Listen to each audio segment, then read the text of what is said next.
Allahım, gözlərimizi xəyanətdən, dilimizi yalandan, qəlbimizi nifaqdan, mədəmizi haramdan qoru. Ey Rəbbim, hal-hazırda qapına gəldik.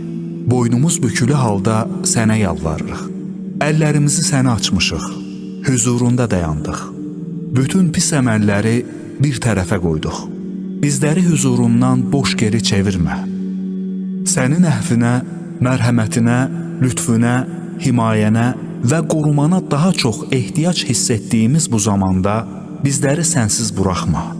Bizi bizdən al, amma bizi səndən alma. Bizi Peyğəmbər sallallahu aleyhi və səlləmin sünnəsindən azı dişlərimizlə yapışdığımız kimi yapışmağı nəsib et və bir an olsun belə onun yolundan ayırma. Ey Rəbbim, qəbul olunmayacaq duadan, faydasız elmdən, bir müsəlmana yaraşmayan acizlikdən